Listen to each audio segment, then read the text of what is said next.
Well, hello, I'm Ashley Berner. I'm the Deputy Director of the CUNY Institute for Education Policy, which was founded by David Steiner, Hunter College's Dean for the School of Education.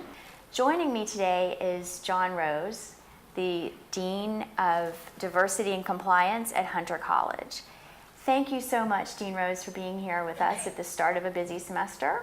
You're welcome. Taking the time. I'm delighted to be here. Can you tell us a little bit about the programs that you run with students? Sure. The program is part of the CUNY citywide campus is known as Brothers for Excellence. It is targeted to Black and Hispanic men, but open to all students. And in fact, we do have participation from among all ethnicities and both genders in the program. The program is designed to create opportunities to generate educational and career options for our students and to expose them to a wide array of potential careers, potential graduate school opportunities. We do that through a series of integrated and developmentally appropriate programs. They include structured mentoring, intrusive advising, topical discussions, peer-led groups, and both on-campus extracurricular activities and off-campus service activities. And how many students are involved in a typical semester? So we have generally, we're doing this now, at least I've been doing it now for 8 years, and generally there are 70 to 80 students who participate. Last year it was 79. Well, most of the students in the program are first-time college graduates, and the peer leaders are, for the most part, very similar. They are first-time college for their families. They have managed to overcome a lot of challenges, but there are a lot of strategies to deal with these challenges, and that's what our community is about. It's about serving up options for students to manage the barriers that they face. There are a lot of students who've had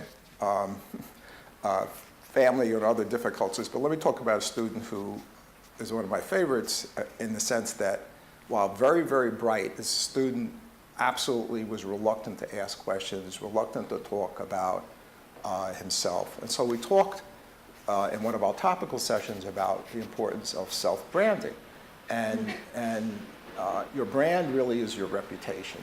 And letting people know who you are and what you stand for. And this one student, the light finally went on. He started to ask more questions. He talked about his areas of interest, which were fairly diverse. We were able to put him in contact with both professionals in the marketing communication sides and faculty on the science side, where he could explore his interest a little bit more deeply. He ultimately decided that science was his true abiding passion. He got involved in some pipeline programs, summer research programs, ultimately graduated from here and is now at the University of California, San Francisco, pursuing a PhD in bioengineering. We try to establish a safe space for kids to be smart. We want excellence to reflect the total contribution that the student makes. And it sounds like many of your programs are really geared around the creation of social capital. Oh, very much so. I mean, so I mentioned that although many of our students are first generation, so they are mostly from families that are not terribly sophisticated and knowledgeable about the ways of the world. We also do a lot of exercises on networking. So tell us about that. Give us some examples. Well, elevator talks are very important. So, you have, it's important to be able to solidify what it is you're about, what your interests are, what you want in a snippet of conversation so that you could tell somebody in the elevator who you are and what you're about. The more student-centered it is and the greater voice we give to our students, the more we let them speak, scaffolded around programs or concepts or ideas, but the more they actually speak, the better the program is, the deeper the commitments are, the stronger the community is. How do you develop a faculty relationship? So is it about asking questions in class? seeking clarifications in office hours, writing about your interest in a particular subject, seeking to get additional authors or manuscripts on that particular subject. Just multiple ways of identifying that you are there, you are interested, and that you want to develop a more intimate relationship. So a lot of what you're talking about is building up academic confidence and academic capacities.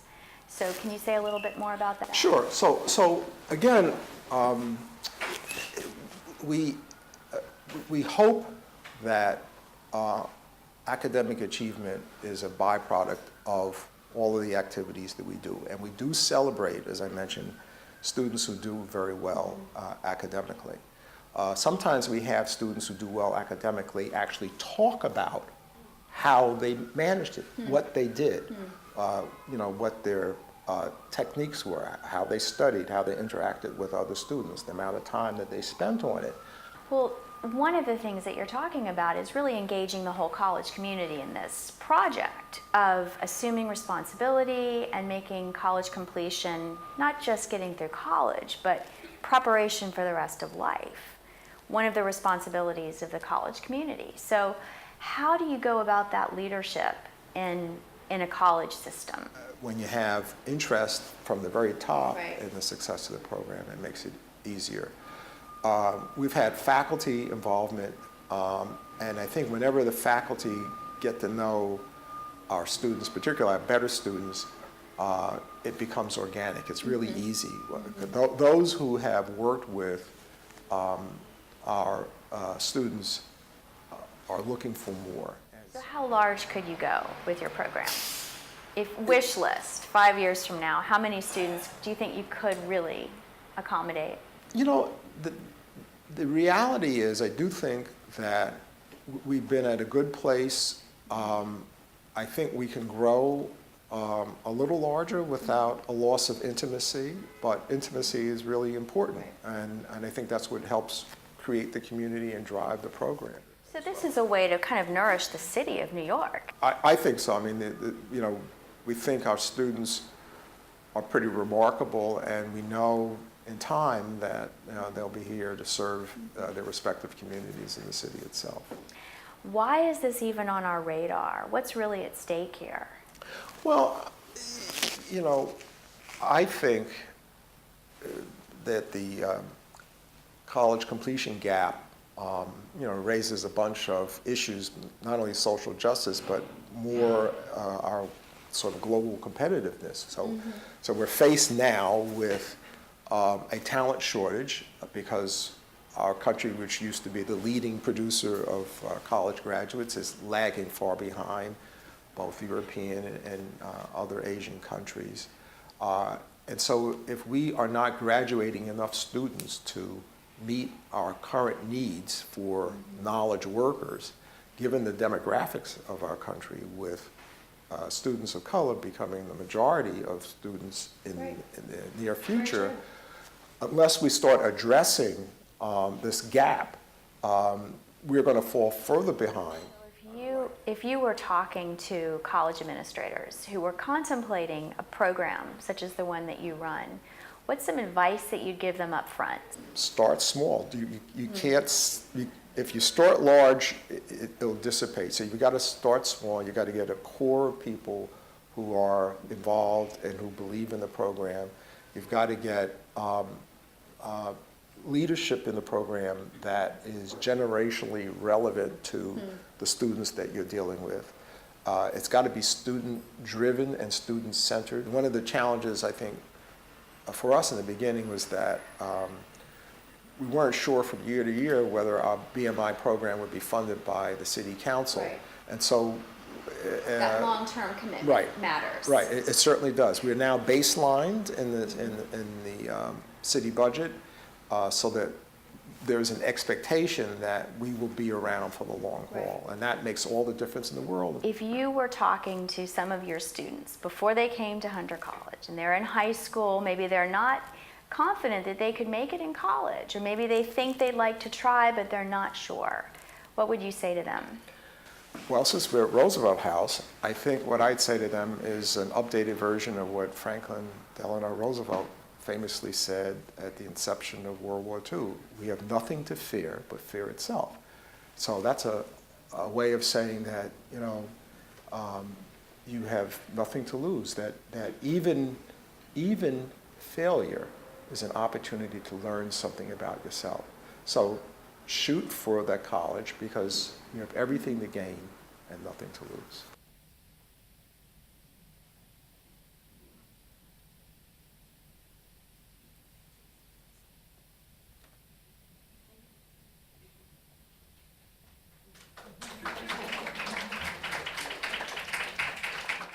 Well, we thought that the conversation with John Rose was a nice segue between a discussion of social capital into a discussion of institutional leadership in higher education. And as our panel is convening, I did want to make the general announcement that the PowerPoints and the videos will be available on our website by next week. So anyone who'd like to pass them around is free to do so. And we'll send out a general notice when that's up. So again, I'm Ashley Berner. I'm the Deputy Director here at the Institute. And I'm very happy to be continuing the conversation with a rigorous look at leadership in higher education. And to lead our panel, we have Allison Cadleck, the Senior Vice President from Public Agenda. We have Nicola Blake, who is a instructional team leader and Associate Professor of English at Gutman Community College. And we have Donna Linderman, who is the CUNY University Dean for Student Success Initiatives. So without further ado, I'll turn it over to Allison. Excellent. Do I have to be up there or can I be here? It's fine for you to be there. Excellent. I don't have a PowerPoint, so I'll just stay here. Thank you for having me here today. I'm really honored to be a part of this conversation that you're having. Public Agenda is a nonprofit, nonpartisan research and stakeholder engagement organization based here in New York, but we work principally in other states in the country. The mission of the organization, we've been around for about 40 years, is to help diverse leaders and publics navigate complex and divisive issues and make progress, and sustainable progress. Because there is no shortage of complex and divisive issues in higher ed, we have a very large body of work in that realm, particularly around the student, student success and completion agenda in the country. So the purpose of our work, and we do our work through qualitative and quantitative research, but principally I do the higher ed work that I lead is focused on taking research that we do and actually using it to help people solve problems. So how do we help the diverse publics and leaders in the higher ed landscape tackle shared challenges? So this means faculty, staff, administrators, families, students, employers, policymakers. This is sort of the realm of the world that we work in. The purpose of our work is to accelerate the pace of problem solving, to improve the quality of problem solving by ensuring that those who are closest to students, including students themselves, are included in meaningful ways and are real partners in the work of change around creating systems and processes and structures that better meet the needs of students in this country and that also fulfill this country's promise that education is a path to a better future regardless of accidents of birth or fortune. So we are very much challenged in our higher education system in this country because far too many of our system structures, processes, habits, ways of being do not, in fact, make it possible for that promise to be fulfilled. So we work on a range of issues, including things like uptake of pedagogical innovations in teaching and learning, student pathways work, which includes trying to address and fix the broken transfer system, which is egregious in this country, frankly. The changing role of faculty. I'm a former faculty member in the humanities, and so a lot of my work is around helping to empower faculty to be true co-owners of the hard work of change in higher ed, and new delivery models. So for example, competency-based education, which is a model of education that ties student progression toward degree to what students know and are able to do, rather than tying that simply to seat time or the credit hour. So all of these things are very scary concepts in the world. There are also concepts and challenges that are being tackled effectively by institutions. So I do a lot of work in community college student success. But what I have in mind when I'm talking today is actually about another sector in higher ed that I think is overlooked and critically important, and that is regional four-year comprehensive institutions. So these are the four-year institutions that are not research one, they're not flagships, they are the workhorses of degree production in this country, to put it sort of coldly.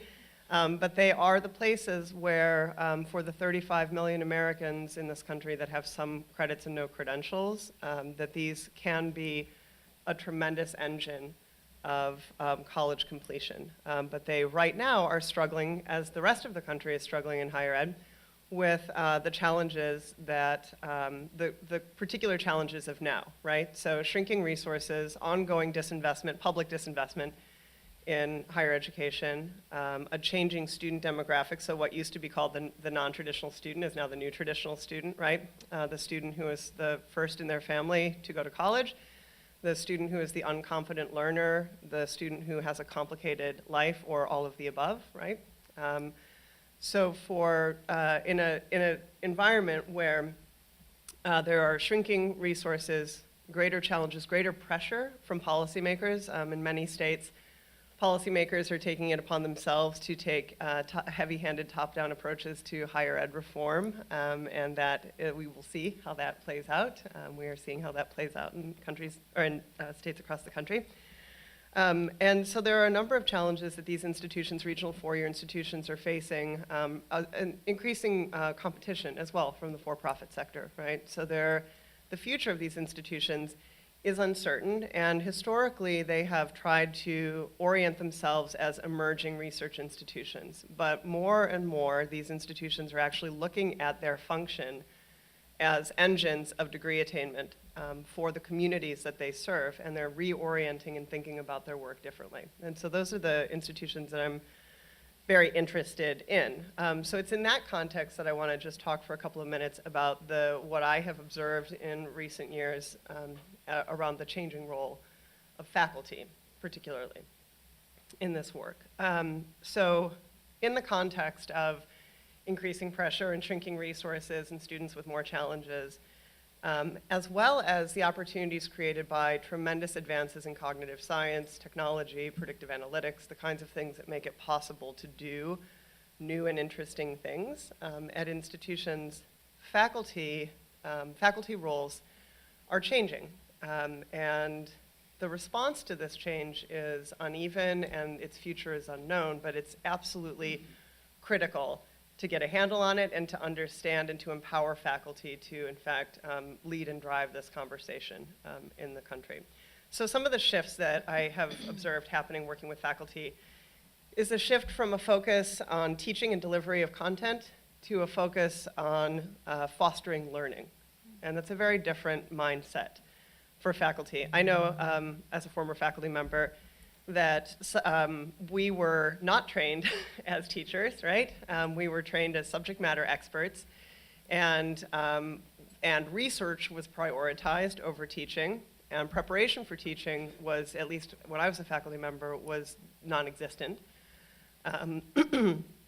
So this shift from a focus on delivering content from subject matter experts to fostering learning in diverse groups of learners is one of the major kind of tectonic shifts that is happening for faculty that they need to adapt to in order for this country to close the college completion gap. There's also a shift, and this is profound as well, a shift from teaching as a solitary enterprise to teaching as a collaborative undertaking.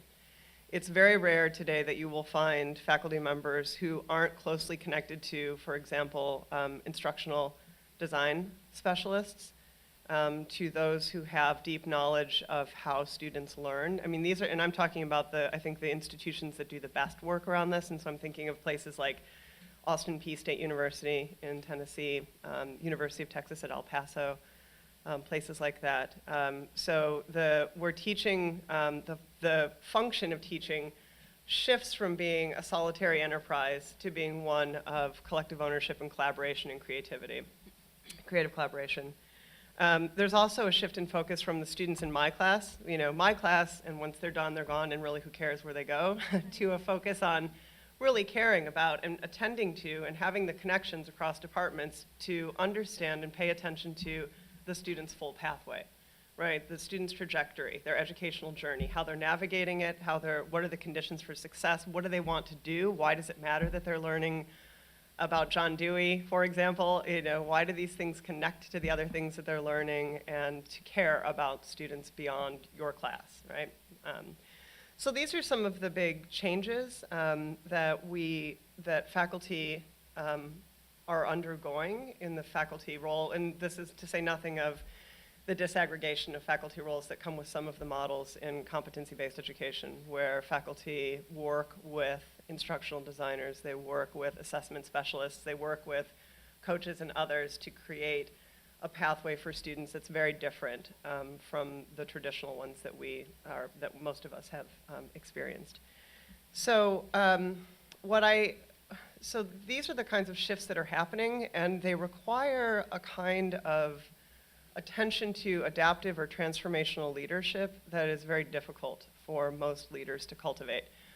But in order for faculty to both grapple with these changes, in order to better meet the needs of all the kinds of learners that come through their classrooms or their educational worlds, they actually do need to truly be treated and feel like they are co-owners of the work. So we hear a lot about buy-in. How do I get faculty buy-in? How do I get them to buy into this thing? I find myself really hostile to the concept of buy-in because I don't want to be sold on something as a faculty member. I want to be a partner in the work. I actually want to be treated as a valuable resource in the work, and I want to be leveraged as the tremendously knowledgeable expert that I am in the things that I know about. So the work that we do is to help institutional leaders at all levels and system folks and policymakers create the right kinds of channels of communication and empower faculty to be co-owners of this work. So when it comes to the leadership side of this, the most effective leaders we've seen, and my favorite leaders, again, Austin Peay State University, Tim Hall, I think he's actually not there now, and Tristan Denley, the president of UT El Paso, Diana Natalicio. These are some of the most important leaders that I think in the country other people should be paying attention to. And the things that they have in common is that they lead by listening. They listen first, they listen deeply. Richard Rhodes, also at Austin Community College, is a tremendous, a transformational leader.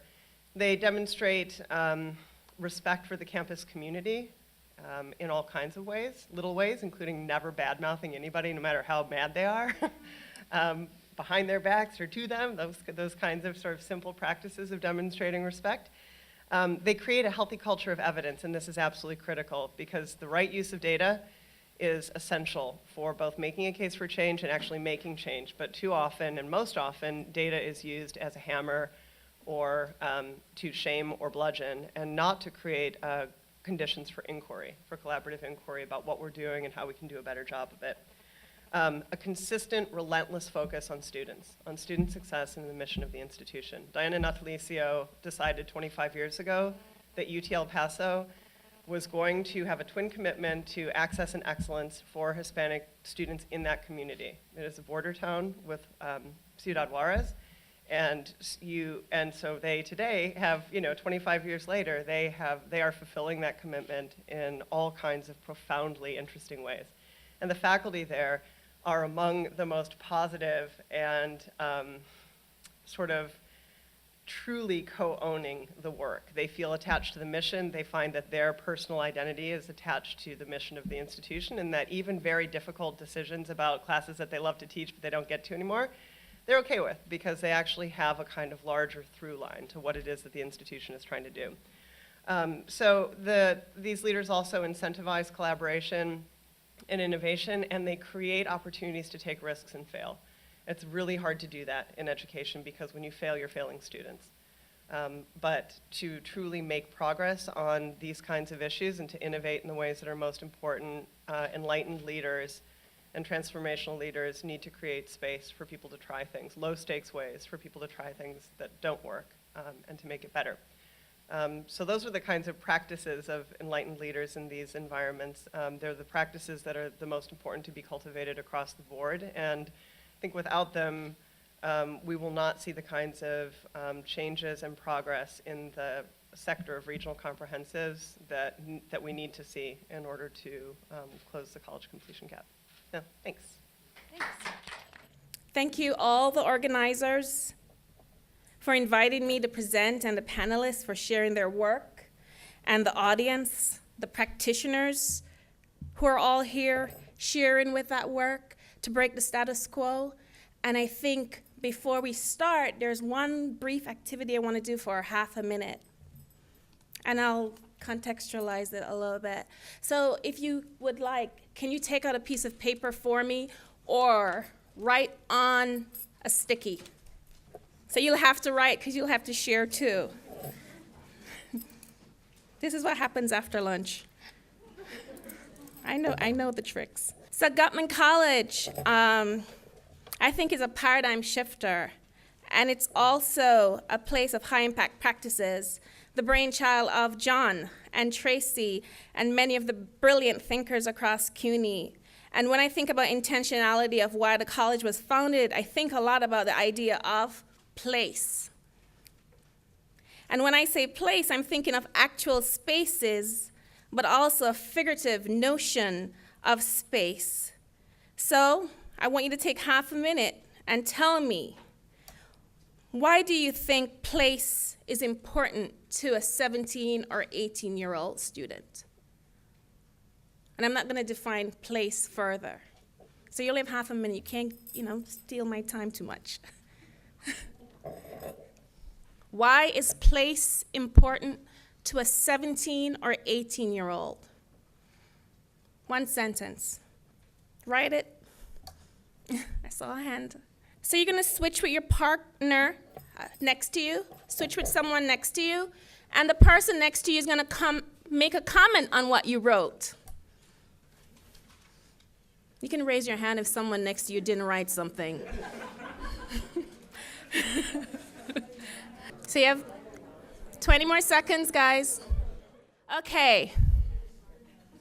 I'm looking for the averted eyes. So the young lady in the back with the orange shirt, what did your partner write? Next, yes, you.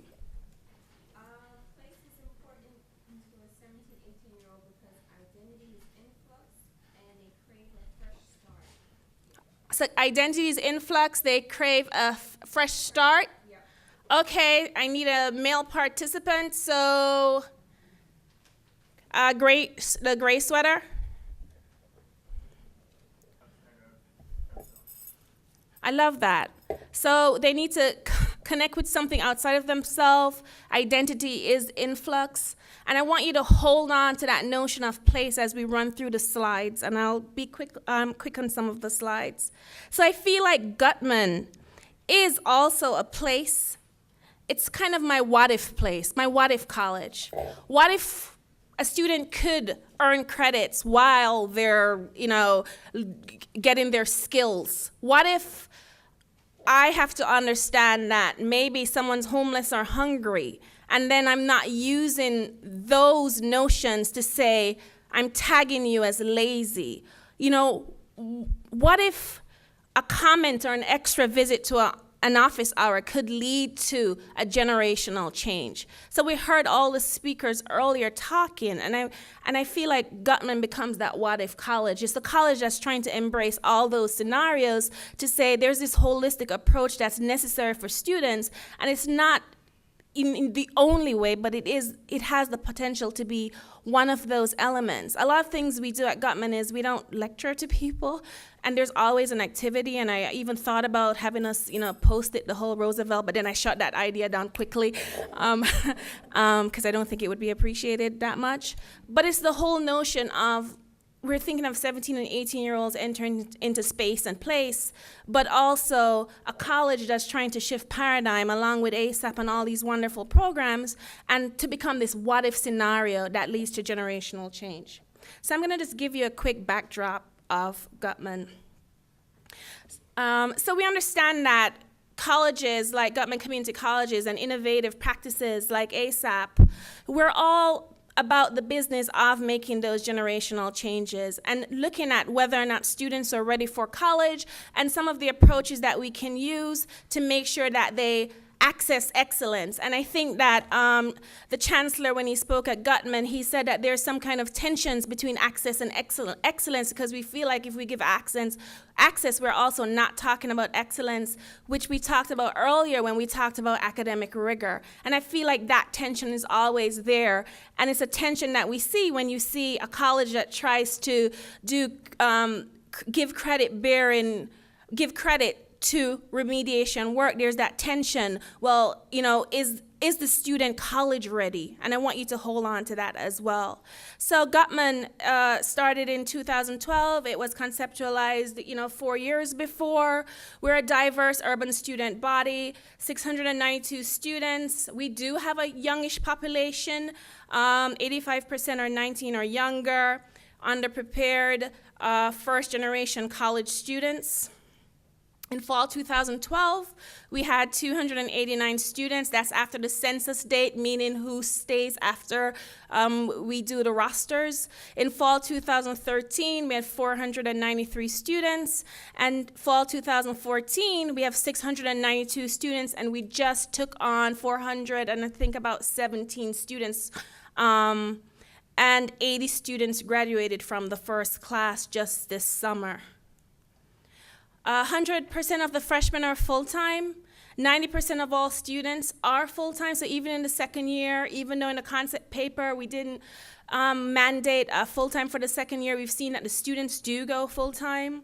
59% are female, 31% male. It was a little bit more even the first year we did it, where we had much more male representatives, but we do see the numbers slipping over the last 2 years to a more traditional model, and I think they're a little bit concerned about that because they were really proud that they had, half and half male, female, but that has changed.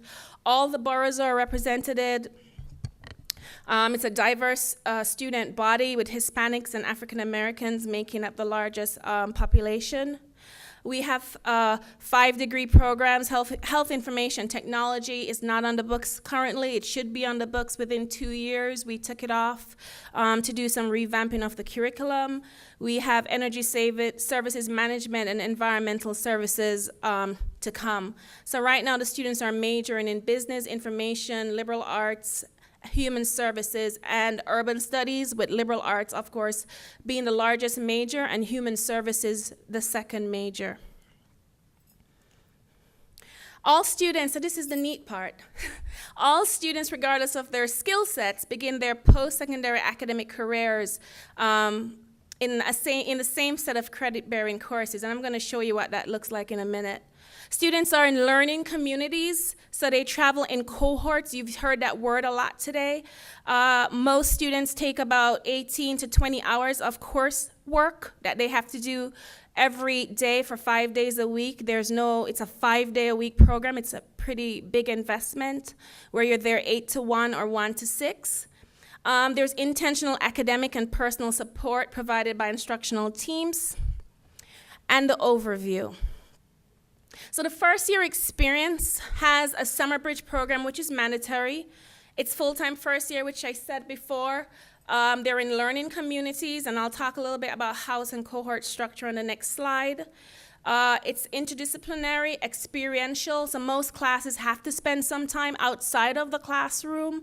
And we have community-based learning, so we have 2 days when the college shuts down and the faculty are assessing and meeting and doing PD, but all the students are out doing community-based work. They can go on the farms, or they can volunteer to work in a soup kitchen, but it's built into their curriculum that they have to go out and do this, and sometimes it's part of their grades. And they do that for the first year. And the second year, this year they did some outreach with colleges. We have combined academic and student supports, the student success advocates, who are advisors, who are in the ethnographies of work course, and they teach the labs portion, which I'll show you on the next slide. And we have peer mentors. We have about 50 peer mentors who are doing psychosocial work with the students, but also lending academic support. We have something called graduate coordinators. They're graduate students who do some kind of supplemental instruction to the city seminar course. Student learning, we have Gutman learning outcomes. It's a very reflective practice that we engage in. So we use a product called e-portfolio, where students write in their e-portfolios, post work, share their e-portfolios. The Summer Bridge program, which is a mandatory piece of what we do at Gutman, is an 8 to 10 day required program. Students are introduced to their house or cohort. So now there are about 5 houses. I feel like we're in Harry Potter, but. So we're in 5 houses, and in each house there are 3 cohorts. So a house has about 75 students. This year is a little bit more, maybe 82, because enrollment was, booming this year. And each house has an instructional team of a reading, writing instructor, a mathematician, a sociologist, the peer mentor, the grad coordinator, the librarian, and they all form a team around each student. So in Summer Bridge, the students meet their entire team, and one of the reasons why we like the Summer Bridge program, it means that when we spend 10 days together, hopefully we shake out the behaviors that students come with from high school, and they can get to start their college-ready work in September when everyone is settled and we've figured out how do we get to the hub where we get our financial information, or how do we interact with our math teacher. So we use that as a transitional program. The first year curriculum is a course called City Seminar, and it goes back to that idea of place again. So students study New York City. They're in that course, write this down, 10.5 hours per week. So it's one course that's 10.5 hours per week. It's divided in 3 parts. For reading and writing, they meet for 3 hours. For QR, quantitative reasoning, they meet for 3 hours. Critical issue, which is like the sociological piece, they meet for 3 hours. And then they have the studio where they do reflective practice with the grad coordinator, so for 10.5 hours, and they earn 3 credits. Then they also take a course called Ethnographies of Work 1, and in the second semester 2, and it's my favorite course. But students study the culture of work, looking at theory and talking about work. So we spent the whole morning conceptualizing, the transition to the workforce and earning a degree and what it means generationally. But we never sit around with 17 and 18-year-olds and say, hey, what does it mean to enter a workspace? What's going on in this workplace? And it's not a vocational course. These courses are not vocational. These are academic, reflections and looking at the theories behind purpose and passion. And if students who are underrepresented can have that kind of conversation about how they take their place in the workspace, or how they take their place in New York City. The labs component is run by the student success advocates, which is just a really wonderful way of saying advisors who teach for an hour and a half. So they see all the students in the house for an hour and a half every week, in addition to their additional touch points. And it really, hones in on how students can asset map and navigate and all these things that you've heard about in this labs component, which is 20% of the 3-credit ethnographies of work course. So you can't not go to labs, because then that means you fail ethnographies of work. And we made it 20% to make sure that it's an actual grade point average. If you have an A student, then if you don't go to labs, you'll end up with a B, and most students don't want to be in that situation. Statistics is a 2-semester course for the most part. Students are in statistics 5 hours per week every day. So 4 days a week for an hour and a half, and we just pulled it down to an hour and 15 minutes. They have the Arts in New York City course, which is a wonderful 6-week course that has students out and about in the museums and, talking about art and the place of art. And I feel like Students, if you're talking about access, it's also about students understanding that cultural New York City is their own city and that they can participate in, these kinds of conversations. What we've learned, and then you can ask me about the challenges. So what we've learned is that the Summer Bridge connects students with peers, faculties, introduce them to the educational model. The student success advocates, I think they're the lifeline of the college personally. They're essential to supporting student growth. The instructional teams, which is a 1.5-hour meeting every week with all the faculty members. Faculty members actually get teaching load for this, so we sit there, we talk with the student success advocates, and we know the student's view. So if maybe the student's doing well in my class but doing horribly in math, or maybe they're not grasping some sociological concept, maybe I didn't know that, there's some abuse in the home or there's something going on with the MetroCard. Here, we spend the hour and a half talking about every single student all the time. And it really gives us a whole picture, and I feel like it allows us to go into the classroom and really say, okay, I can do a strengths-based model, and I'm not going in there with specific expectations because I've made some incorrect assumptions. So it's this really rich, supportive model. And you see that students are always at the center. We work closely with our peer mentors and grad coordinators and the librarian in these weekly meetings. And I feel that one of the reasons why the first year experience has worked so well is because of the instructional teams. And in the second year, they move into their majors, and the school is small enough where they have that kind of cohort structure. So all the human services students begin to support each other rather. Some preliminary results, we only have 2 more slides. In fall 2012, in reading, 73% of the students were proficient. So proficient meant they've taken the CAT W, CAT R, the CUNY assessment tests, you're familiar with them. And by the end of June 2013, 91% of the students were proficient in reading, and by then they would have earned about 22 to 30 credits for the year. So by the end of that 1 year, they've taken all these credit-bearing courses, but they've also gained proficiency at the end of the year. The same for reading. For the second cohort, the leaps were there. The writing is very significant. After a year, 90% were proficient. And for the fall 2013, 89% were proficient. So we realized that with 2 years, there are results that the school garnered. Math is also a significant gain, with 14% proficient at the beginning, and then by the end of the year, 50% for both years. And we have a 28% graduation rate, with 74 students scheduled to graduate from the first class, which is about 53% if we pull them all through at the end of this year. I had the privilege of going to the Gutman convocation this year, and it's really inspiring what Gutman has created. Although I don't think I could pass their statistics requirements, but. So thank you. I feel like I'm in a room with kindred spirits. So I'm so happy that I got to follow Allison and Nicola, because I feel that so many of the things I'm going to tell you about ASAP and CUNY Start, even though we're not a program in ASAP that touches curriculum, I think that we really embody this spirit of collaboration and really thinking very holistically about everything that a student needs to be successful, as both Allison and Nicola shared. So I'm going to tell you about 2 programs that are really thinking about the barriers that students face when they come to our associate degree programs. ASAP and CUNY Start serve students at 2 junctures in the associate degree continuum here at CUNY.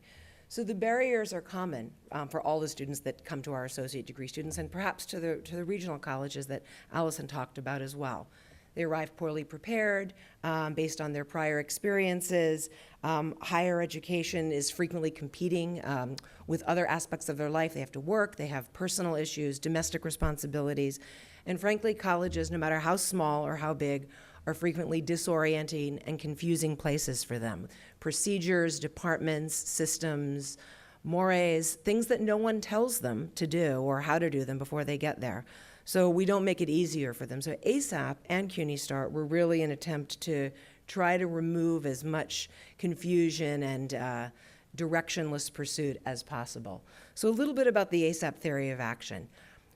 When we thought about how could we remove as many obstacles as possible for students, we really think about sort of 4 key issues. First and foremost, how can we remove financial barriers to get students to go full-time? 2, how can we provide a structured degree pathway with comprehensive and coordinated wraparound services so students stay engaged and as issues are coming up, they can be addressed?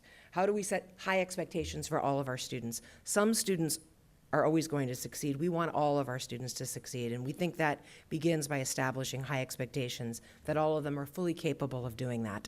We build connected community through an early engagement and a cohort model, and we believe we create better engaged students who then graduate in a timely manner. Our goal is to see at least 50% of our students graduate within 3 years. When ASAP began in 2007, the 3-year graduation rate for fully skills proficient students at CUNY's community colleges was 24%.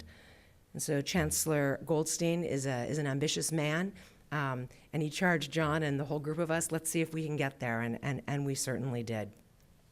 So ASAP's organized as a consortium program. We're currently at 7 colleges, and the Office of Academic Affairs works in an integrated manner with the 7 colleges. We currently are at an enrollment of just under 4,300 students. This is our 8th cohort that we just admitted. We just finished an ambitious 3-year expansion to this number, and since program inception, we've served about 8,700 students. And as you'll hear at the end, we have larger ambitions. So who does ASAP target? Frankly, just typically, the typical students that come to our community colleges, and now Medgar Evers, one of our comprehensives that also offers the associate degree. Students have to be New York City residents. They have to agree to study full-time in the majors we target. ASAP targets most majors other than nursing and allied health that have prescriptive prerequisites to get into the major, and then clinicals or difficult sequences that would make it hard to graduate within 3 years. We do accept continuing and transfer students as long as they have under 15 credits when they're admitted. And we target students that are either fully skills proficient or those that have some developmental needs. And we define some as having no more than 2 developmental course placement needs based on the CAT scores at time of application. And currently they have to be in receipt of some form of need-based aid. Even $1 is fine. So the ASAP core elements really embody so many of the things that Nicola and Allison talked about. We really try to think in an incredibly comprehensive way about access excellence and pulling our students through. So we bring a lot to the table, but we expect a lot in return from our students. So first and foremost, those resources to remove the barriers to full-time study. Students receive tuition waivers if they have a gap need between their tuition and fees and financial aid. 75% of ASAP students are in receipt of Pell, so we don't waive a lot of tuition. Most of our students get full financial aid.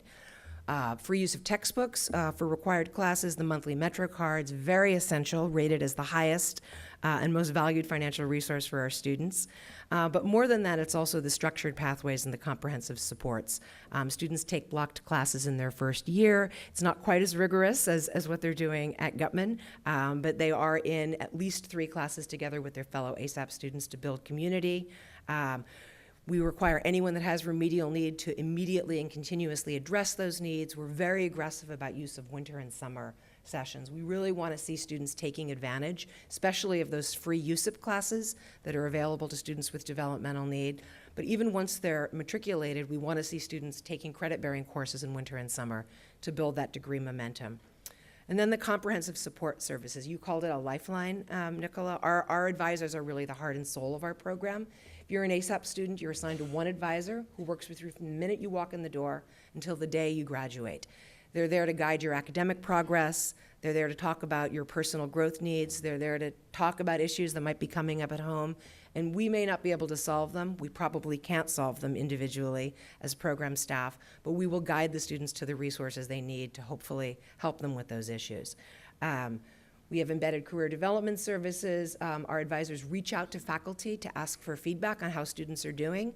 And I liked the image of not trying to get buy-in. We really do think of it as a partnership, and faculty are very responsive to inquiries about how students are doing. So much so at some colleges that a faculty mentoring program has developed at Queensborough, where some of our low-need students are working in partnership with an assigned faculty mentor once they get into their second semester and beyond.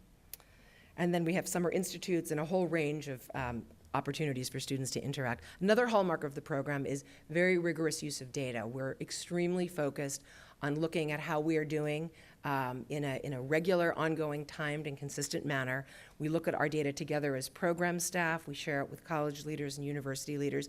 But more than just saying how are we doing, we want to use that data to make changes to the program. And we take that very seriously. If something's not working, we want to fix it. So our internal evaluation includes quasi-experimental, constructed comparison group data. We have a centralized web-based data management system that all colleges use. We really think of that as a tool for program staff as well, so they can run queries on how students are doing on their caseload, constantly, finding opportunities to look to see how students are doing. We also work with external evaluators. MDRC is just completing a 5-year random assignment study. Their third report's coming out in a couple months. And we also work with the Center for Benefit Cost Studies in Education at Teachers College. I'm going to share some of our internal data with you today, just so you can get a sense of how students are doing. So this is looking at movement through developmental education. So as you can see on the far left, ASAP, who are the blue column, and comparison group students enter the program with comparable levels of developmental need at time of application, right around 82%. At time of entry, however, because ASAP makes such aggressive use of summer, you can see that we've dropped developmental need by almost 11 percentage points versus our comparison group, who's at 73%. And at the end of 1 year, when they're going into their second year, only about 16% of ASAP students have any outstanding need versus 41% of the comparison group. I should add that ASAP does not touch instruction. We're not in the classes telling teachers what to do or running our own classes. This is just us moving students through the program in a very systematic way, making sure these students are attending tutoring, that they're studying together, that they're showing up for class, and they're addressing those needs quickly. We have so much data. So this is our graduation data, which most people are most interested in. So this is looking at cross-cohort graduation rates for ASAP at the 2, 2.5, and 3-year mark, disaggregated by developmental need.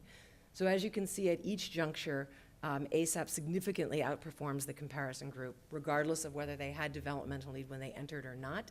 At the 2-year mark, this is 6 cohorts. So it wasn't a fluke that one cohort pulled us through. It's almost 3 times the rate, and at the 2.5 and 3-year marks, these are 5-year rates. We hold ourselves to that 3-year mark, 52% of ASAP students overall versus 22% of comparison group students. And we're very proud of that middle bar on the far right, that even though they're not at exactly 50, the students that enter with developmental need are doing incredibly well in the program. So what about achievement gap? ASAP does not eliminate the achievement gap, but what I can tell you is that we are doing a better job of addressing achievement gap issues between black and white students when you look at graduation versus the comparison group, and also narrowing the achievement gap a bit within the ASAP program. So I highlighted 3 bars just so you can see that on the far right, that's that ratio on the far right is how many more students ASAP is graduating by subgroup versus the comparison group. So if you look at black and Hispanic students, let's take black males, we're graduating 3 black male students in ASAP to every 1 black male student in the comparison group, and 2.3 Hispanic male students versus 1 comparison group student. So it's having a very big impact on students of color that participate in the program. One area that we do struggle with is the gender issue. Female students in general graduate at higher rates than our male students. We're taking this very seriously and looking at how we can better serve our male students of all backgrounds. This includes trying to hire more male advisors, doing more advisory groups targeted on the needs of males, and trying to think if there's some kind of special academic support services that we could offer to them. Just a few updates. We expanded to 4,300 students at 7 colleges this fall. Thanks to support from the mayor's office, we're going to expand to 13,000 students over the next 2 years with a very big investment of $35 million from the city at 9 colleges. So all of the CUNY community colleges, with the exception of Gutman, who embodies so many excellent practices in and of itself, and the 3 comprehensives that offer the associate degree. And also ASAP's being replicated outside of CUNY. There's a demonstration project in the state of Ohio that just launched at 3 community colleges that we're doing in partnership with MDRC. So just a little bit about CUNY START. So CUNY START also looks at a theory of action that tries to remove barriers. First and foremost, we want to eliminate or minimize the amount of remediation that students that come to our community, our associate degree programs rather, with significant need have before they matriculate. We want to build their academic readiness for college level work through a very intensive semester-long program that we design. This is the opposite of ASAP. We're very involved in teaching and learning and instruction, as you heard from Gail earlier. We offered a very structured curriculum that's been designed and is led by highly trained teachers and was developed by master curriculum developers like Gail. And our goal is to really foster both confidence and a sense of personal resiliency through these very positive experiences in the classroom, through a cohort model, and through the advisement program. So the goal is that once they enter their degree programs, they're more likely to persist and move towards graduation in a timely manner. A quick history of CUNY START. It started very small, just looking to see what we could do with GED students. We were so successful at LaGuardia and Kingsborough, we radically expanded. Over the past 4 years, we're at 3,800 students currently this year that we expect to serve across fall and spring, a little over 8,400 students served to date. We also operate as a consortium model. Here, however, it's a little bit different. Under Gail's leadership, we have a whole army of professional development coordinators who are out training, delivering professional development, and working in a highly collaborative manner with the teachers out in the field, and constantly tweaking our curriculum to make it better. So we target students with very significant needs in CUNY START. ASAP, students that have no more than 2 developmental course needs. Here we're looking at students that have the highest level of need. Almost 100% of our students walk in the door with math need. Most of them also have writing need, and 75% with reading and writing needs. 69% of our students have 3 needs when they come to us, and 31% have 2 needs. So they delay matriculation for a semester. They only pay one small fee of $75, totally preserving their financial aid for when they enter their degree programs. And they have 2 options. They can come 25 hours a week. It's a tall order, and address all 3 needs, reading, writing, and math, or they can come to our part-time program where they can address reading and writing as one subject or math as another for 12 hours a week. It's an intensive delivery of instruction. Again, I mentioned the curriculum was designed by folks like Gail from our Adult and Continuing Ed division. It's a very specific pedagogical model, too, that really places students at the center, and it's a very active approach. There is no kind of delivery of content, as Allison was saying. It's very focused on engaging the students and putting them in the driver's seat. We also have tutors, college success seminar, and individualized advisement. So just a couple of, I'll just present one slide on our outcomes. As I mentioned, 69% with 3 needs, 31% with 2. When the program ends, reading from the top down on the right, almost half of our students are fully skills proficient. This is astonishing. It's literally impossible at CUNY if you walk in with 3 needs to be fully skills proficient. 31% leave with only 1 outstanding need, and the rest have significantly reduced their need. Last slide, just on how we're doing with achievement gap. If you look at the top, you see across subgroups, most students come in with comparable levels of need. When the program is over, the charts along the bottom, CUNY START has had significant impacts across all all subgroups. So even though we have not eliminated the achievement gap, we've significantly reduced it. So I'll stop there and answer any questions you might have. All right, so I wanted to start with a few very specific questions and then move to some more general questions. My first question is this. The CUNY START slides in particular really show such a high remediation rate of the students in the city. And in K through 12 work, we spend a lot of time looking at school sector effects, not just individual schools, but an entire school sector. So a traditional school versus a charter school or parochial school. Do you see any significant difference between students coming in from those different sectors? I don't know if I'm on. To be honest with you, we've never disaggregated. Research, of course, that puts a ton of pressure on the faculty because it's also an emerging tier 1 institution. So they are stretched in a lot of directions, but they are incentivized in a number of ways. Although, well, that's probably too, I was going to say something too in the weeds on this, but there are problems when from the most senior levels of leadership, these things are incentivized, but at the level where the actual decisions are made about promotion and review those people aren't actually, which is why my answer to the question would be, take some chunk of that money and actually get serious about a very real change management plan that you're going to implement consistently and over time, that you're not going to veer from, that you're going to stick to it, you're going to commit to actually doing the work, the engagement part of it correctly. Did you have a question? Okay, question over there.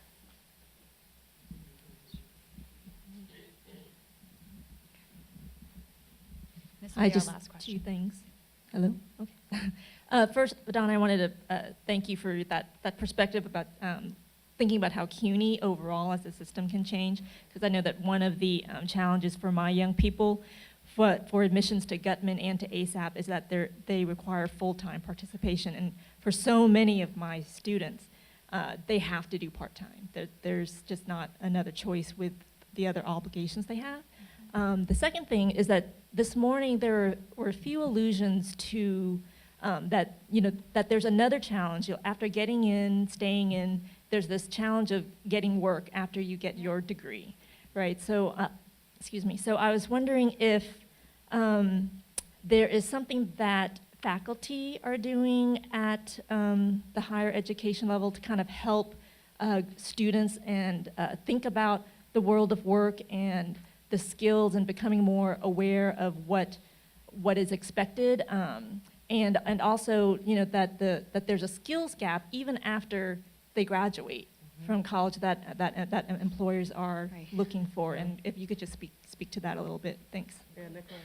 So we actually have a year-long course focused on work, and some of those issues are addressed in that year-long focus on work.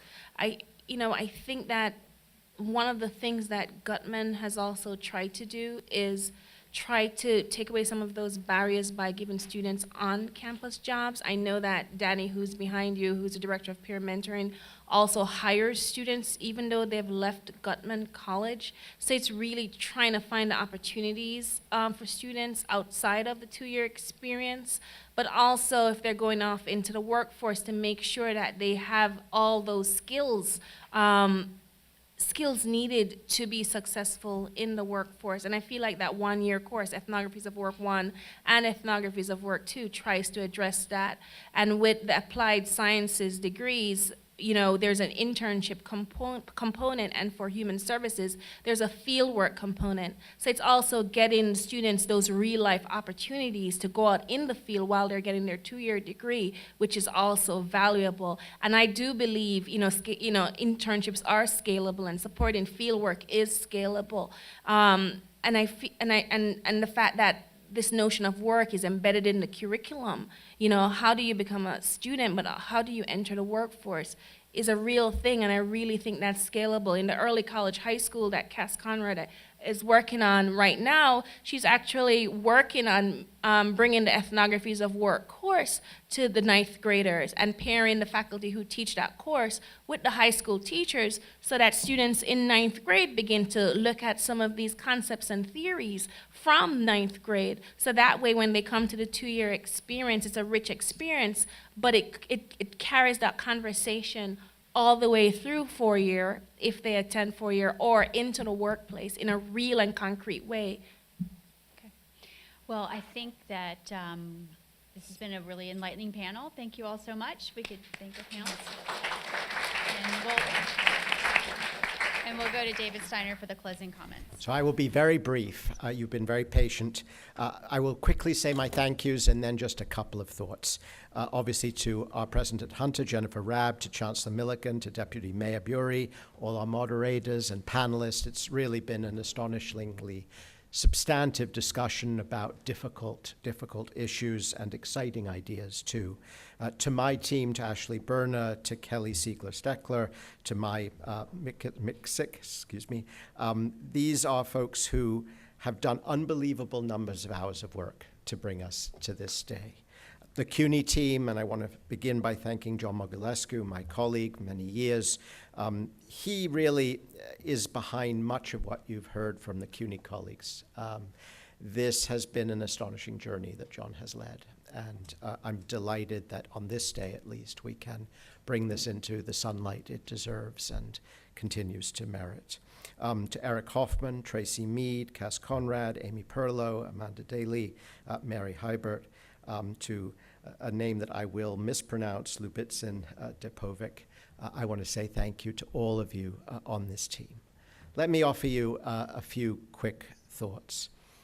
Across the United States, in hundreds and hundreds of high schools, including in our most underprivileged communities, there are high school students who are working unbelievably hard, who are held to incredibly high standards by folks who are trained and retrained in their jobs. These are young students who are constantly tested, constantly assessed in private and in public. They are videotaped, they are worked with, they are skills-oriented, they are competency-based. Of course, I'm not talking about academics, I'm talking about high school football. And the reason for making that point is that, to put it bluntly, if we focused as much energy on academics in many of our nation's high schools as we do on sports, we would be in a massively different position. And I want to say that because this is not about the students' choices, this is about adult choices. Any of you who've read Friday Night Lights about the Texas football high school scene won't need me to remind you that these are parental value choices that are driving resource allocations, energy, imagination, discipline, and ideas. We are not yet, as a nation, convinced about the crisis that everyone in this room sees every day. We think it's about somebody else's child. And until that changes, the culture will require heroics of the kind that our colleagues here demonstrate and embody. That's the first difficult problem. The second is that we have a massive national habit of under-challenging our underprivileged. Almost everything you've heard today and everything we know says that when you take students who can't and decide that the problem is not them but you, and actually suggest that they read Homer, learn a foreign language, master a difficult robotics exercise, learn software, they rise to the occasion. They can do so much more. The most depressing days I had as commissioner were not waking up to a New York Post headline or facing a yelling downstairs in my building over some chancellorship issue. It was being in schools where students were far from throwing spitballs or causing any damage. They were falling asleep. And they were falling asleep because we were boring them out of their minds, because we were under-teaching them. We haven't really begun to face the fact that the poorer you are, the less we ask of you. And until that changes fundamentally, we're underselling our students terribly. The third is that we have a fear of the intellect. We are an anti-intellectual country. We actually are pragmatic, which is wonderful. We love the frontier. We love the can-do. We love the can-make. But thinking, not so much. And this is something we don't talk about. The general view that because we are a heterogeneous society, we can't agree on a narrative to teach our children, so we can't agree on set texts, so we can't examine them. So we replace content with skills and think that we can think critically about nothing in particular. Try it. It's actually quite difficult. I can't tell you how many conversations I had with teachers, all of whom were pumped from PD professionals with the idea it's got to all be about critical thinking. I have nothing against critical thinking as long as it's about something in particular. And we have tried to find elaborate ways around teaching content. We've found elaborate ways to replace content with skills that are empty. And our national Common Core standards, much as I think they're far better than what we had before, have some risks in that regard. So I would close with this. What I've heard today is that if we become highly conscious of the problems in front of us, if we take ownership of those problems, if we realize that not every institution of higher learning needs to be devoted to esoteric research, glorious as that is, but that many higher education institutions must be devoted to other missions that require other people with other incentives, and that it's no longer good enough to pretend that one model fits everyone, that a PhD and tenure on 4 referee journal articles and a book read by your 6 best friends is not necessarily the only recipe to rescue our young people to move through college. So we've got to rethink the entire pathway. The kind of energy, heroics, data, imagination, embracing collective responsibility is going to be tough to scale unless we have that kind of full institutional change that you've talked about. So what do? We yell louder. We yell at power. We have to do it again and again and again, because the models we have right now, K-12, K-20, are seriously out of alignment with the communities that we serve. And that's not at all even to talk about the issues of health, nutrition, housing that Richard Rothstein would want to talk about if he were here today. So we thank you. We have an enormous debt to the folks at the panel, to those who've all through the day been talking about the work they do.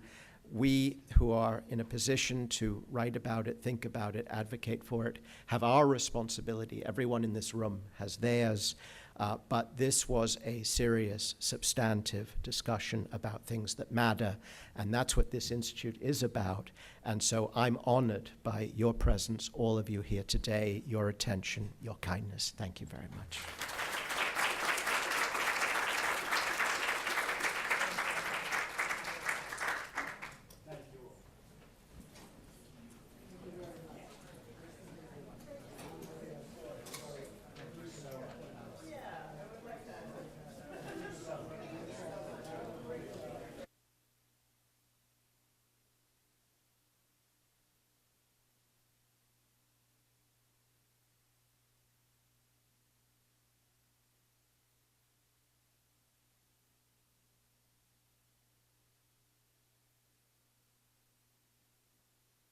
High school that they might come in from, parochial versus public.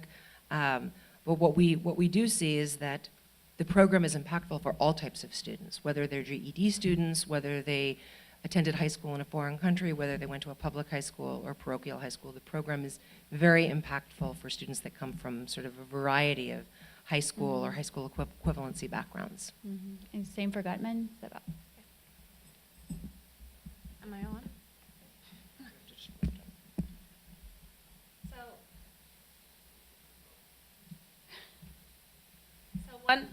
One thing I didn't get to say in the slides was that we actually don't, people think we cream some of the students at Gutman.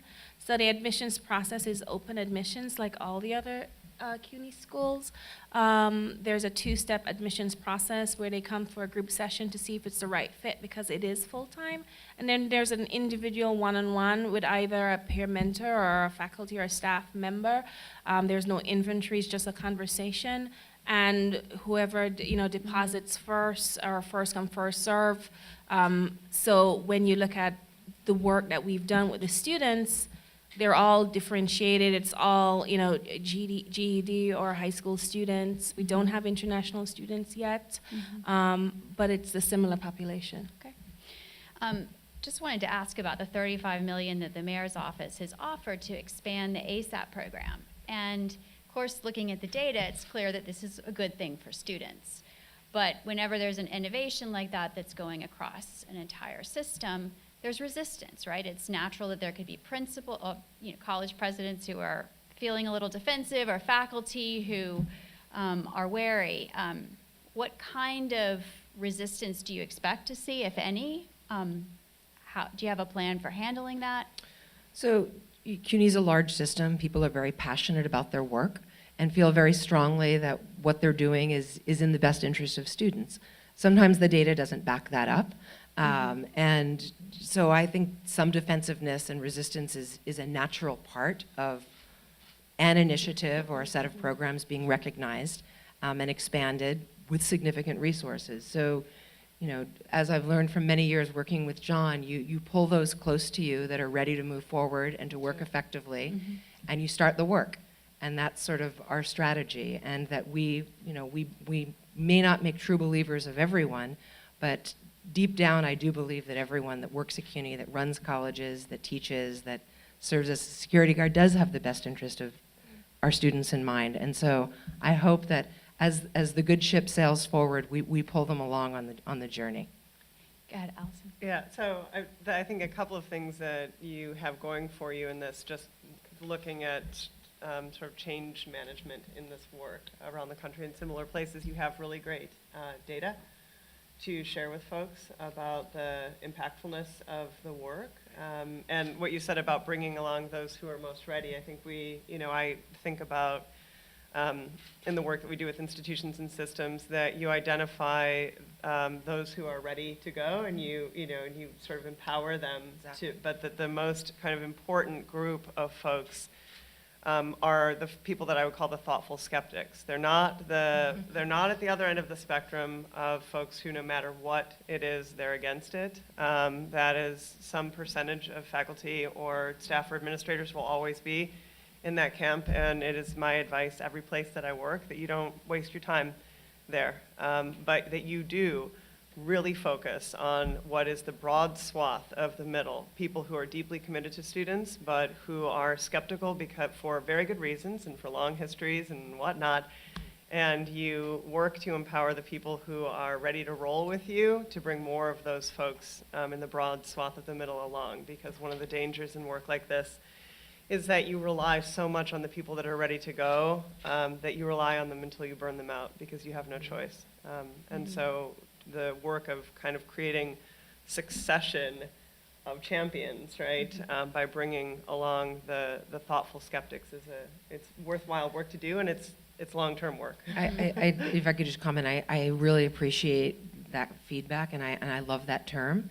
And we did have one very positive experience. When we did the first round of expansion of ASAP, everyone was very wedded to our original advisement model, which was 75 students per advisor. You met every student twice a month, one-on-one, individual. And as we started to expand, we needed to think about our advisement model and the delivery methods differently. So we spent a whole year, and there were a lot of thoughtful skeptics across the program in that group that thought we would never be able to be as effective unless we continued to do things in a specific way. And then over time, everyone really, I can say almost universally bought into the model, and it's been very successful. But I think that was absolutely true. You need to cultivate that buy-in from that group. So I feel like this conference has given us sort of good news and bad news. I feel that we've had some real examples of hope and innovation, and oftentimes in the form of new institutions or parallel institutions that are coming alongside of existing institutions and helping them change. We've also heard from Josipa and others, just and our chancellor, how dire the situation really is and how much work remains to be done. And I'm just going to give a figure from Academically Adrift. This is seniors in four-year colleges spend 8% of time in class, 7% of their time studying, 12% of their time volunteering, 27% of their time sleeping, and 46% of their time socializing. And, in many ways, this is very convenient for faculty because they can pursue their research, they can teach, and so on. So I think I just want to spend a little bit of time focusing on instruction in higher education. We've touched on the buy-in, we've had some examples of excellent instruction. There's not a lot of research, frankly, in higher education and what makes for healthy instruction and not. But a very quick question about Gutman. What are the contracts like with teachers, and how are they brought on mission-wise and rewarded? What are the reward systems? So we have an onboarding professional development series in August, and that also continues throughout the semester. One of the books that we borrow from is, I think it's called Collaborative Learning Techniques. It's a book that most part-time faculty and all full-time faculty have extracts of, or it's in the info commons, or they have it on their desk, and it's one of our go-to books on best practices. So we spend a lot of time talking about teaching practice, and with the 1.5-hour meeting that we talk about students, you can start your 1.5-hour meeting with what has worked this week. One thing we just started doing also in faculty meetings, which occurs every 3 weeks, is we start with a best practice and we model that, and that's one of the reasons why we modeled a share and pair activity. If you wondered what we were doing, we were sharing our ideas. And now we're going to be using our Q funding, some of it at least, to create a paid professional development series for the part-time faculty. Right now we have about 21 part-time faculty. The teaching ratio is about 80% full-time faculty coverage, which is amazing. But teaching becomes this ongoing conversation because we're all practitioners. So there's a culture that is ongoing and dialogical and so on. So anyone else want to say anything about that? I can say that even though ASAP does not directly touch instruction, through our relationships with departments and the blocked faculty that over and over again teach our blocked courses, many of them have come forward and said, I want to redevelop a course, or I want to work collaboratively with Nicola to create a linked course.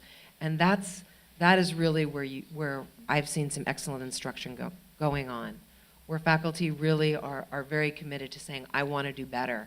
They need that time, and they need the release time specifically, so that they have the headspace, the psychic space to really get in and dig in. Allison, do you want to? I'm sitting here thinking about the faculty that we've worked with who, at institutions that have decided to ramp up high quality online and hybrid, or use of things like the Open Learning Initiative and other kinds of technology enabled pedagogical advances. And the faculty that we've dealt with, sort of thousands of them across the country, encountering these things, like what is the kind of support that faculty need to do this? A lot of times what looks like resistance or hostility is actually fear of failure, fear of the unknown, being out of one's depth. And so providing the climate, the context, the resources, the support to actually help faculty explore what they can do for their students that they could never otherwise do is profound transformational power for the classroom. So. Okay, I think we'll turn to questions from the audience. So the microphone back there.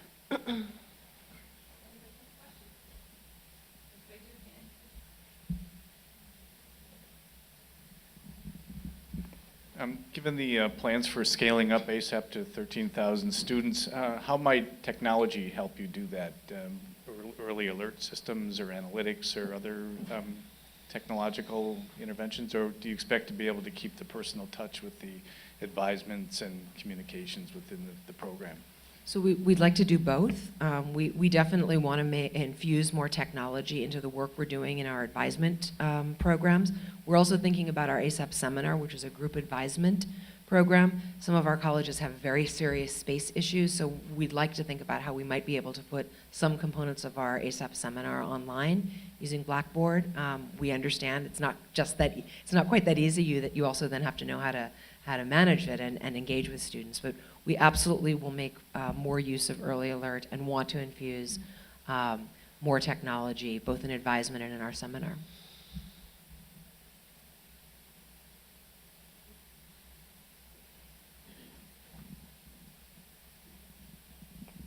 This is to you, Allison, as well. We've really struggled with the success of the Texas school that brought everybody to the table. We have not been able to figure that out. And in fact, CUNY START, ASAP, Gutman have been all built by not the regular folks. They've been built by people who came out of adult literacy and continuing education, and some faculty who were kind of non-mainstream faculty. Right. And these are the most successful programs we have at our university. And because I'm impatient, I I don't have time to convince large numbers of people, but we've lost a lot of them, and they're quite angry with us at the same time. I'm just wondering, I don't have an answer to that at CUNY, and you sounded very kind of conversant that it is possible. Yes, it definitely is possible. And I just haven't been able to figure it out, so I'd love to know how you did it. Yeah, I'm scared to talk into this microphone about this.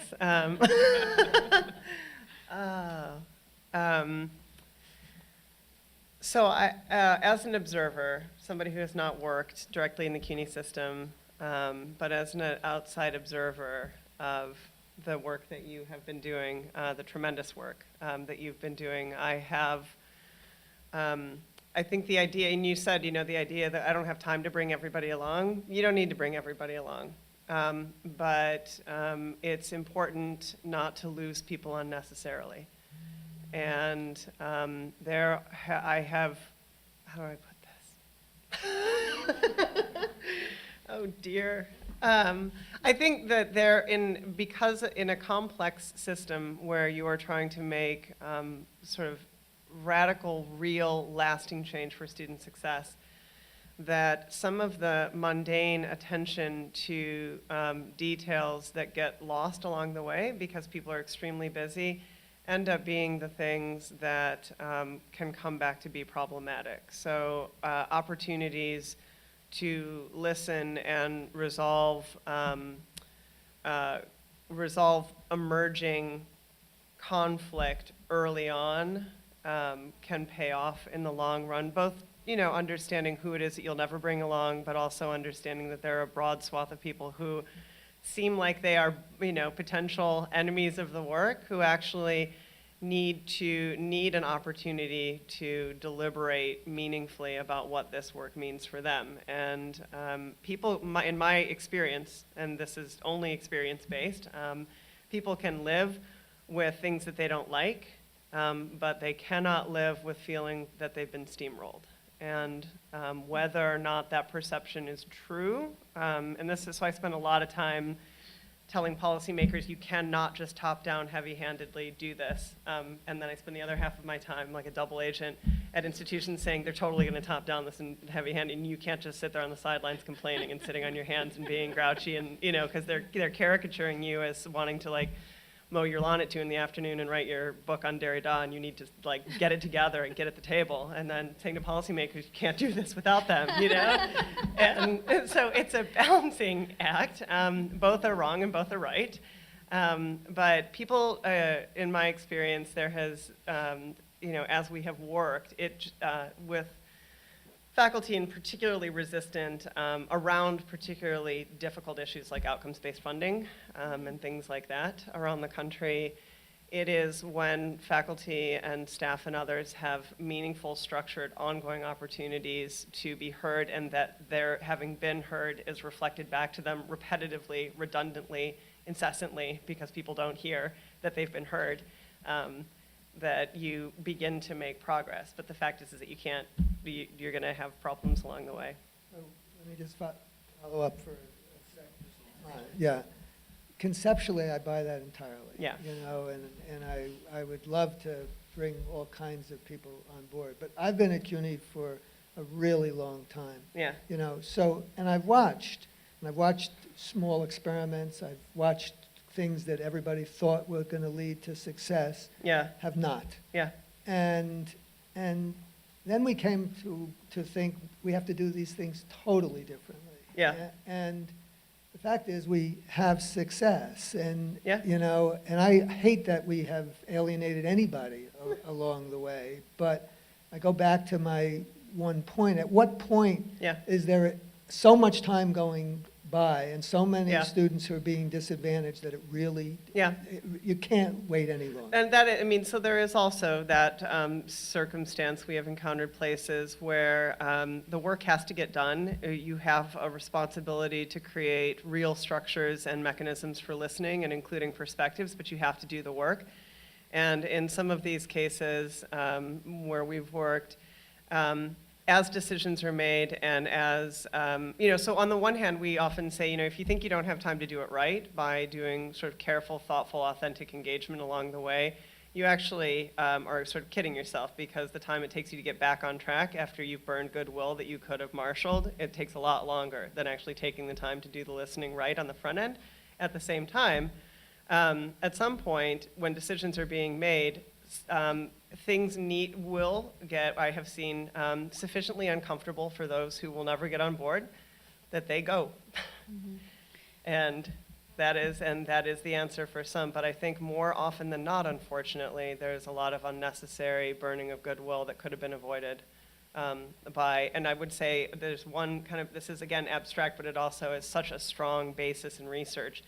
The fundamental attribution error. We tend to make sense of a problem by overemphasizing the traits of the people involved in the problem, and by valuing and underemphasizing the context and the conditions under which those people are operating and that they're responding to. And so I think we tend to, and we all do it, like that person is a jackass, you know, and they need to stop being like that. And it feels right, and probably is right. But anybody who's been in any kind of relationship with anybody knows that you can't change people, but you can elicit different kinds of responses and behaviors by creating different conditions, or at least by acknowledging the pressures that people are facing. So very quickly, being as impatient as John, I want to ask, if somebody gave you, let's make it up, Robin Hood gave CUNY $500 million and said, look, this is absurd. These programs work. We believe you. The data is there. Why do we have CUNY-wide in this huge system so few students, comparatively, in these programs? So enough already, right? If money is the problem, here it is. My question is really, is money the potential issue? And I suspect it isn't only money. Is it that if somebody did present you all with a check for the $500 million, you simply couldn't find enough people to do these programs? Or is it that you have picked the students who are most, I don't mean creaming, I just mean that they have the time or the wherewithal or the inclination to enter these programs?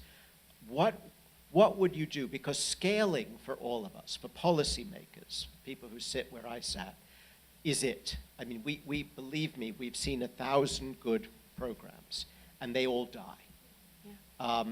So if Robin Hood were sitting here, and they could be, what would you say? What I would say to them is that we need to take these practices. First of all, I don't think it's money. I don't think it's money. But as long as they had their checkbook open, what I would say is, okay, we have these best practices that we know have worked. We've done them across multiple campuses. We've seen how a whole college model works. Now it's time to blow the program model apart and to say we have to infuse these practices into the way we do business as a university at every single level.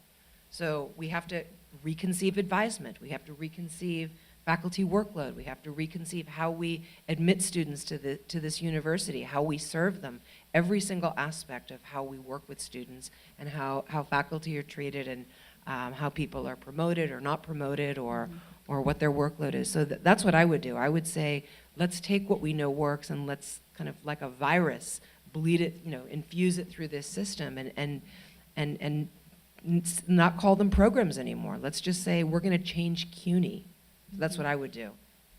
But I have a really quick question here. What about the incentives that you just mentioned? Because if faculty are hired, given tenure based on research, and what we've been talking about here is instructional quality. Yes. So are there institutions that are actually flipping the incentives or hiring people permanently based on their capacity to instruct? Yes, there are. I mean, so that's one of the things that UT El Paso does as part of their twin commitment to access and excellence is the commitment to teaching and to pedagogical innovation and to supporting students is the way that it is factors into review, promotion, and tenure is it plays as great a weight as research. Of course, that puts a ton of pressure on the faculty because it's also an emerging tier 1 institution. So they are stretched in a lot of directions, but they are incentivized in a number of ways. Although, that's probably I was going to say something too in the weeds on this, but there are problems when From the most senior levels of leadership, these things are incentivized, but at the level where the actual decisions are made about promotion and review, those people aren't actually, which is why my answer to the question would be, take some chunk of that money and actually get serious about a very real change management plan that you're going to implement consistently and over time, that you're not going to veer from, that you're going to stick to it, you're going to commit to actually doing the work, the engagement part of it correctly. Did you have a question? Okay, question over there.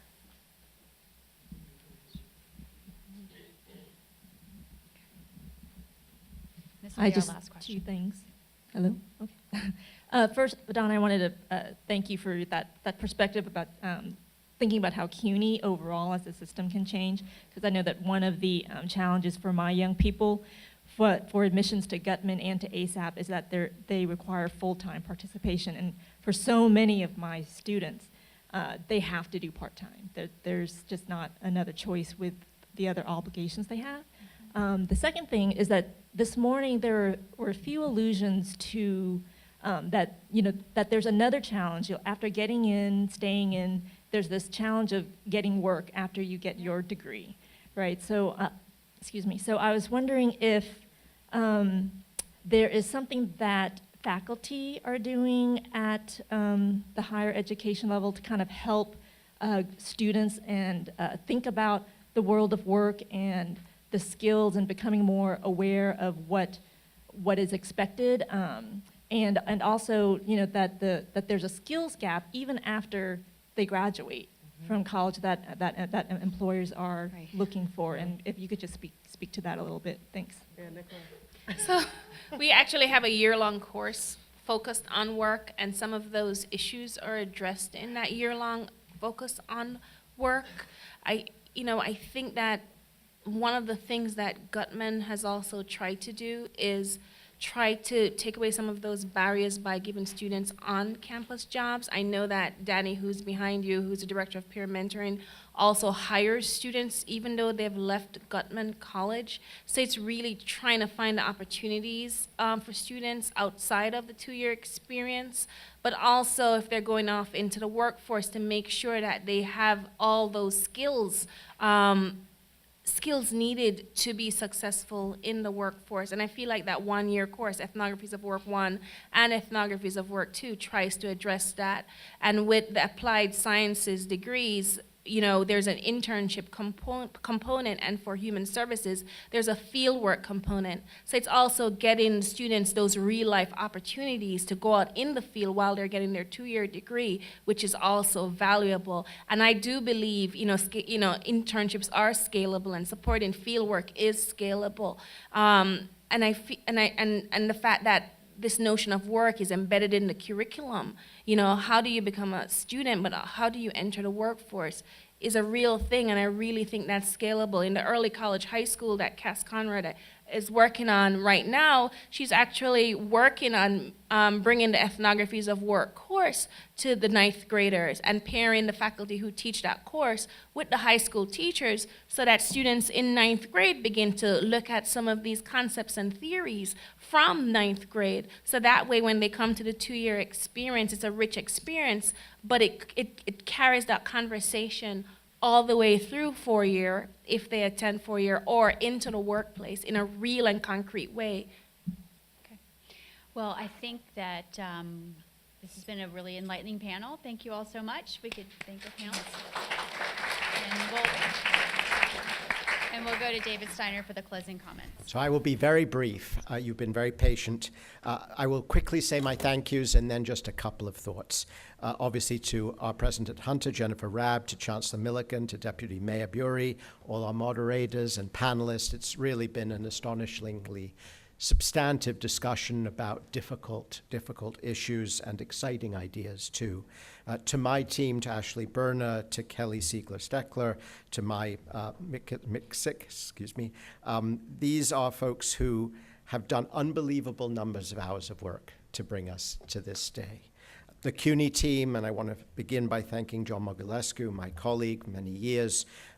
He really is behind much of what you've heard from the CUNY colleagues. This has been an astonishing journey that John has led, and I'm delighted that on this day at least we can bring this into the sunlight it deserves and continues to merit. To Eric Hoffman, Tracy Mead, Cass Conrad, Amy Perlow, Amanda Daly, Mary Hybert, to a name that I will mispronounce, Lubitsin Depovic, I want to say thank you to all of you on this team. Let me offer you a few quick thoughts. Across the United States, in hundreds and hundreds of high schools, including in our most underprivileged communities, there are high school students who are working unbelievably hard, who are held to incredibly high standards by folks who are trained and retrained in their jobs. These are young students who are constantly tested, constantly assessed in private and in public. They are videotaped, they are worked with, they are skills-oriented, they are competency-based. Of course, I'm not talking about academics, I'm talking about high school football. And the reason for making that point is that, to put it bluntly, if we focused as much energy on academics in many of our nation's high schools as we do on sports, we would be in a massively different position. And I want to say that because this is not about the students' choices, this is about adult choices. Any of you who've read Friday Night Lights about the Texas football high school scene won't need me to remind you that these are parental value choices that are driving resource allocations, energy, imagination, discipline, and ideas. We are not yet, as a nation, convinced about the crisis that everyone in this room sees every day. We think it's about somebody else's child. And until that changes, the culture will require heroics of the kind that our colleagues here demonstrate and embody. That's the first difficult problem. The second is that we have a massive national habit of under-challenging our underprivileged. Almost everything you've heard today and everything we know says that when you take students who can't and decide that the problem is not them but you, and actually suggest that they read Homer, learn a foreign language, master a difficult robotics exercise, learn software, they rise to the occasion. They can do so much more. The most depressing days I had as commissioner were not waking up to a New York Post headline or facing a yelling downstairs in my building over some chancellorship issue. It was being in schools where students were far from throwing spitballs or causing any damage. They were falling asleep. And they were falling asleep because we were boring them out of their minds, because we were under-teaching them. We haven't really begun to face the fact that the poorer you are, the less we ask of you. And until that changes fundamentally, we're underselling our students terribly. The third is that we have a fear of the intellect. We are an anti-intellectual country. We actually are pragmatic, which is wonderful. We love the frontier. We love the can-do. We love the can-make. But thinking, not so much. And this is something we don't talk about. The general view that because we are a heterogeneous society, we can't agree on a narrative to teach our children, so we can't agree on set texts, so we can't examine them. So we replace content with skills and think that we can think critically about nothing in particular. Try it. It's actually quite difficult. I can't tell you how many conversations I had with teachers, all of whom were pumped from PD professionals with the idea it's got to all be about critical thinking. I have nothing against critical thinking as long as it's about something in particular. And we have tried to find elaborate ways around teaching content. We've found elaborate ways to replace content with skills that are empty. And our national Common Core standards, much as I think they're far better than what we had before, have some risks in that regard. So I would close with this. What I've heard today is that if we become highly conscious of the problems in front of us, if we take ownership of those problems, if we realize that not every institution of higher learning needs to be devoted to esoteric research, glorious as that is, but that many higher education institutions must be devoted to other missions that require other people with other incentives, and that it's no longer good enough to pretend that one model fits everyone, that a PhD and tenure on 4 referee journal articles and a book read by your 6 best friends is not necessarily the only recipe to rescue our young people to move through college. So we've got to rethink the entire pathway. The kind of energy, heroics, data, imagination, embracing collective responsibility is going to be tough to scale unless we have that kind of full institutional change that you've talked about. So what do? We yell louder. We yell at power. We have to do it again and again and again, because the models we have right now, K-12, K-20, are seriously out of alignment with the communities that we serve.